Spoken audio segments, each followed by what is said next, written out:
I'm hungry, and your bald head looks like one. 偉そうに言うな。あんたと俺、そんなに力の差があると。まあ、こいつゃなんだけどな。Alright, now let's go! Alright, back with Daima episode 8, 7? Which one? Hold on. Back with Daima episode 8. This was it, you know? This was the one. You know how long This was the I've one been that waiting for finally this? got people to talk about Daima on Twitter. This was the one that people are finally rating. Oh, Dragon Ball is back. This is the one. This was worth the wait. This is why it was so slow. This is why they needed this episode. Finally, Dragon Ball is back. It's back. That's what I'm talking about. This shit means something to me, man. This was, if you couldn't tell, this was an amazing episode. This was probably the best episode of the series so far. I think the highest I rated is an 8. I'm just gonna get out of the way right now. It's either a 9 or a 10. I'm telling you. Low-key, it was a perfect episode. It might be a 10. This might be the single hand, like, 1 10 out of 10 I've given so far in the past 8 episodes. But I just, I'm like in shock. Cause the episode doesn't change the formula that Daima has been going along with. It's just really good at the formula this time around. Like, you know how come the formula has always been half of the episode is a fight, and then the other half of the episode is exposure, plot, you know, just the story moving along. But this episode just does it really well. In fact, this episode just starts with the fight. I was so right to say that the preview got me more excited than the episode last week. I think I rated the episode last week like a 5. Oh my god, we jumped up like 5 spots. But I was so right to say that the preview was so much better because this episode was so much better. I rewatched this episode like 4 times already. We start with like the fight between Goku and the Tamagotchi, and my god, is it amazing. We get everything, man. We get everything we wanted. The power pole usage, Super Saiyan glory, the beautiful anime. I could go on for hours about how good the animation is, man. It's so beautiful. Goku uses that power pole like a sword against the hammer, man. It's actually so cool. And everyone's just watching Goku go to fucking work, man. 天才ですよ。いつの間にかここの空気の重さにも。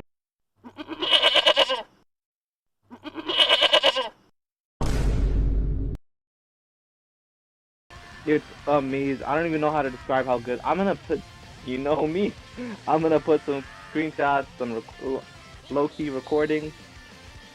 Like, this fight is so good, man. This fight is so good. It's definitely the best fight so far, and I just want to go over some highlights of it because I'm not gonna sit here and describe every second of the choreography. Just go watch it yourself. It's that good. Goku and Base versus the Tamagotchi. It's fairly even, but the Tamagotchi seems to be like a little stronger than him. But Goku's using that power pole every time to make up for the fact that he doesn't have his like normal range, and the fact that the Tamagotchi has the fucking big ass hammer. And so Goku's finally getting like pressured into going Super Saiyan, and that's what he does. His eye glows green. He transforms, and as soon as he turns Super Saiyan, he jumps out of the way of the hammer, cuts it in two, and breaks the hammer. Like butter. So simple. And then right after he turns Super Saiyan, he's like, alright, enough games, we're throwing hands, just pure hands. Because Goku respects the 1v1. He's not going to use a weapon if his enemy's not using a weapon. And so they start throwing hands. The Super Saiyan and the Tamagotchi are fairly matched, honestly.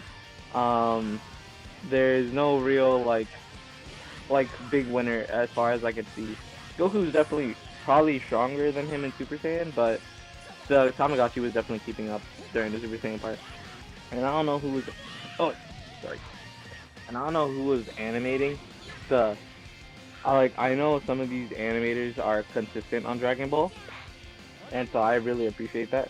Cause goddamn, when they're like stalemating, right?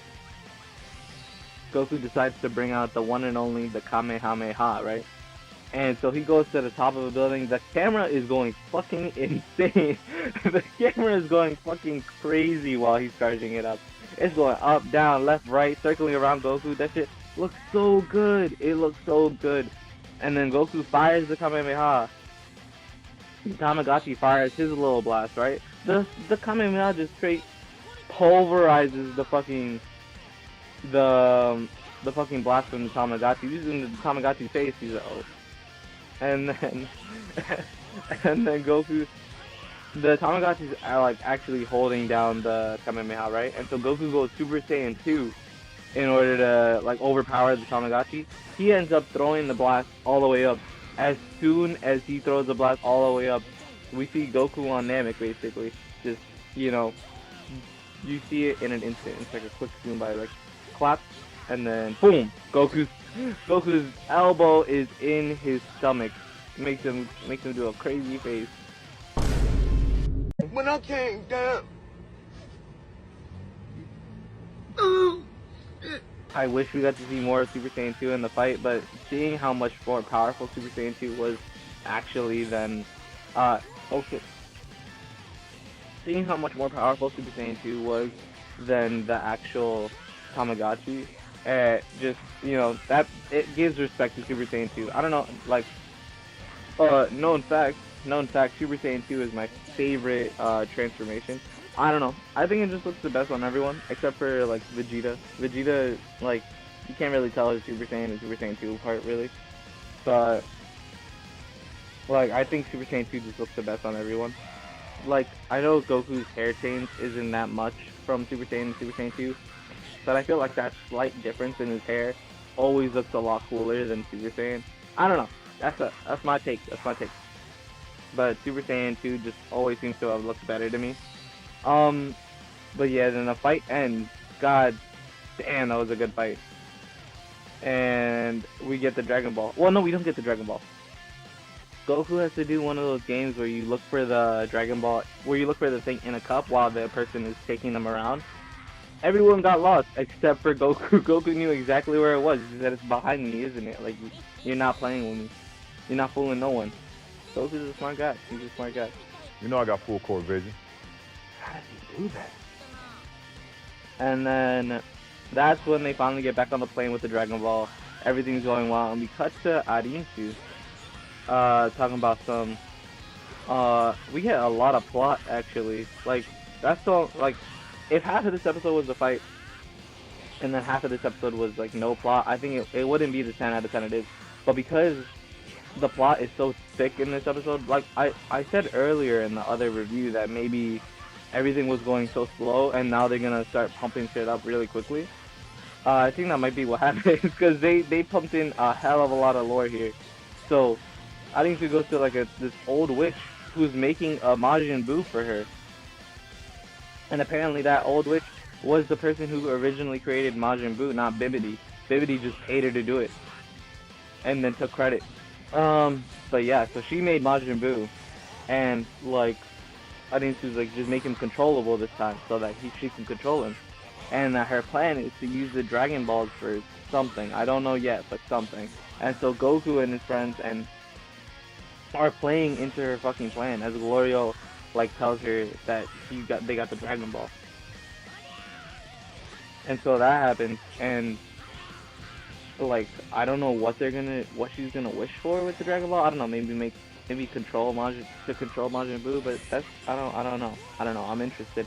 But they're finally going home.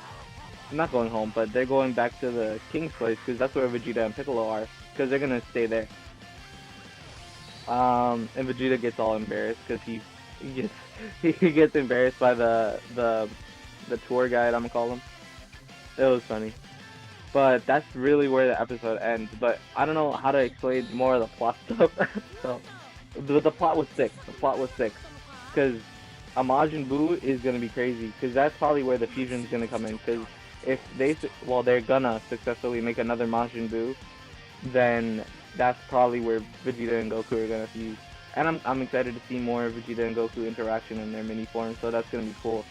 But the next preview didn't look all that crazy. I'm a little scared. Well, obviously we're not gonna backtrack, but the rating's gonna go lower because this is a 10 out of 10. How are you gonna surpass a 10 out of 10? But I hope it's a decent episode and not like we're slowing down the pace again, because it's been slow enough. We only have like, I think 12 episodes left. Like we can keep going. Come on. But yeah, that was an amazing episode. Like I said in the beginning, this is gonna be the first 10 out of 10 on the release. I'm gonna try to get more videos out like this week. I know I only do like maybe twice a week, once with a review and then once with something else. So I'm gonna try to get 3 out. You know, the school's kicking my ass, so it's what it is. But yeah, so yeah.